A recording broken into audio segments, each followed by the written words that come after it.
Hello students, welcome to all. Today we discuss about the gradient of a scalar field. First of all, you must know that what is meant by scalar field. Scalar field, which defined as the every point in the space which is completely assigned by scalar quantity. The space so formed is called as scalar field. So, which is the scalar term? Scalar quantity. Here we take the example of electric potential.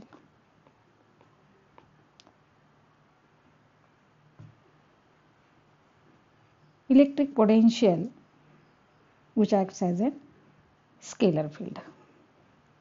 Now that point we discuss here. Suppose a point charge Q which surrounded by an electric field. In the region of the electric field, every point has some potential. That potential we call V1. Different points in that space has different potential. So we select the another point whose potential is V2. If all points in the space which are at the same distance from the center point as the charge, then that potential is same. Therefore,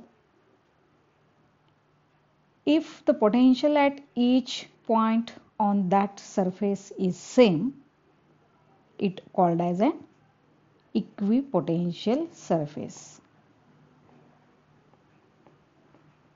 Equipotential surface. Equipotential surface is different at the different surfaces. Means that potential, another surface we just draw it here, where it also that surface has same potential V2 since it is at the same distance from the charge. It is another equipotential surface. That equipotential surface has value of the scalar point function denoted by phi. Scalar point function phi in a space which is a function of x, y, z. Hence, how we defined the scalar field earlier? Scalar field is defined as every point in the space which is completely assigned by scalar quantity. That scalar quantity is electric potential. The space so formed is called as scalar field. The scalar field, for the value of scalar field at every equipotential surface denoted by phi. Here is for first surface, if the potential is V1, scalar field is denoted by phi1. Another surface, it is phi2. Hence we just remember here, the scalar field is a function of x, y, z. Now we define gradient. Now what is the gradient term? In mathematics, we use differential operator.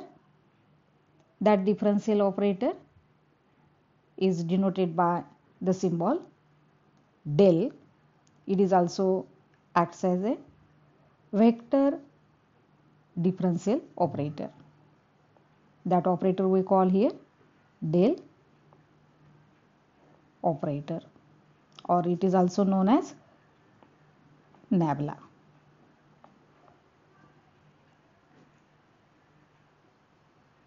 That gradient or the del operator It gives the total variation of the scalar field or vector field in a given space.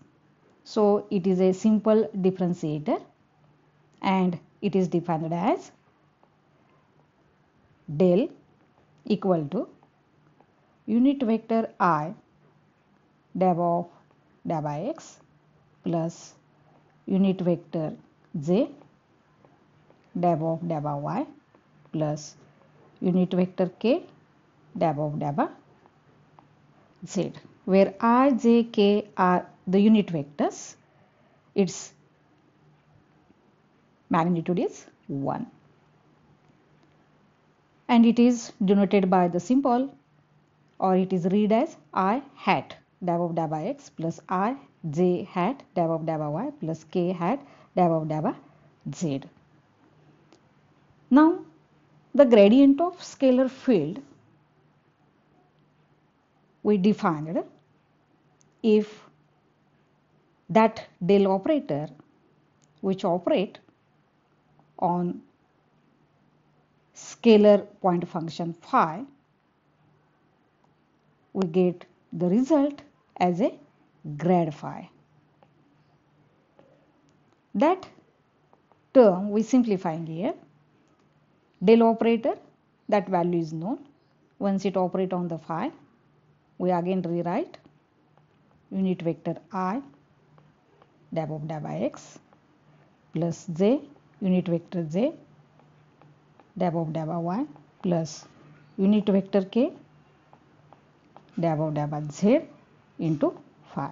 Now the simplified term is I dab of phi by dab by x plus unit vector j dab of phi by dab by y plus unit vector k dab of phi by dab by z.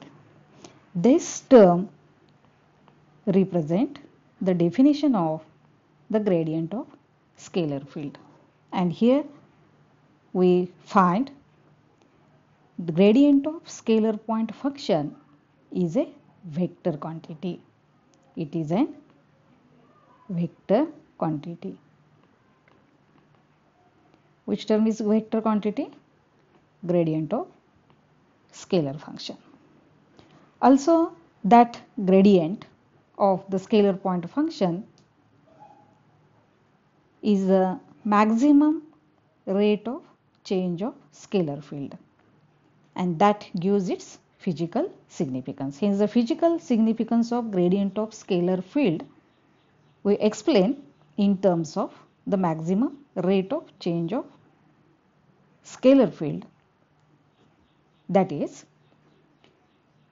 the physical significance of del phi we explain with dash geometry. We consider the xy plane. In that xy plane, we choose the two equipotential surfaces S1 whose scalar point function value is phi, another equipotential surface S2 and its value scalar point function is phi plus d phi. Both the surfaces are very close together.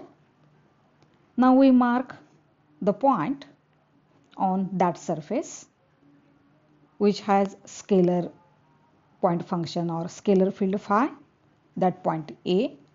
Another point on the another surface, point B, scalar point function is phi plus d phi, and we join these 2 points with this origin.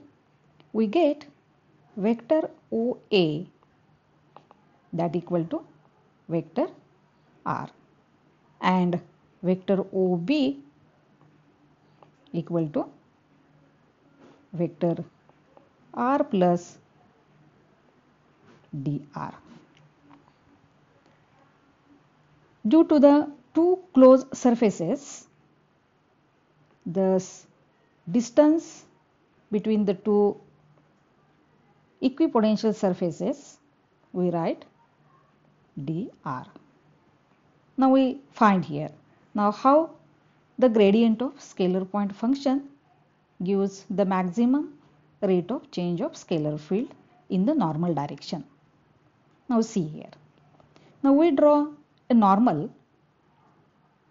AC and it makes an angle theta with this AB. Now the position of the point B changes as the theta goes on changing. Means as theta changes, position of the B also changes, and hence the rate of change of scalar field along the AB is d phi by dr, and it gives the rate of increase of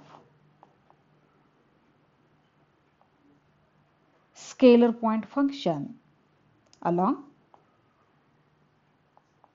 AB. If n is the unit vector along AC, then what is the rate of increase of scalar point function along the normal AC? That we just writing here. The rate of increase of phi along normal is written as d phi by dn. That d phi by dn along the normal gives maximum or the greatest rate of change of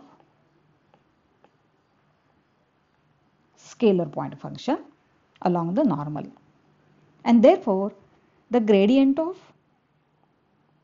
scalar point function, that vector term, is written as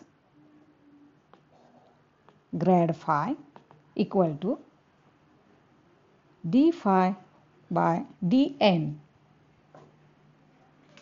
into unit vector n, and this is a vector. Hence, under the physical significance of gradient of scalar point function, we proved that along the normal, the rate of increase of the scalar field is always maximum, and that is its physical significance. Also, we also note here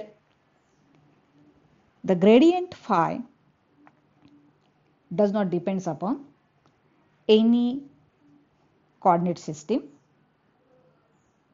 Hence, we prove that, we say that the gradient of phi is invariant. Gradient of phi is invariant under the coordinate system, under coordinate transformation.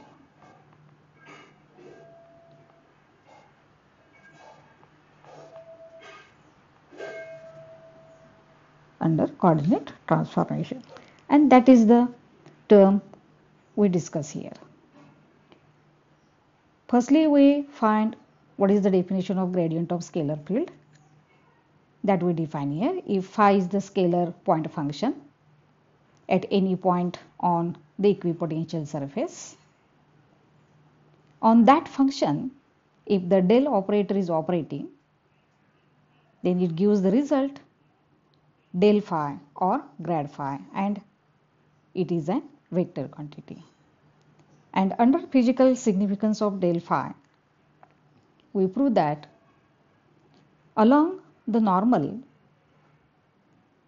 it gives the maximum rate of change of scalar point function, and it is also vector. That term is del phi equal to grad phi equal to d phi by dn into unit vector n.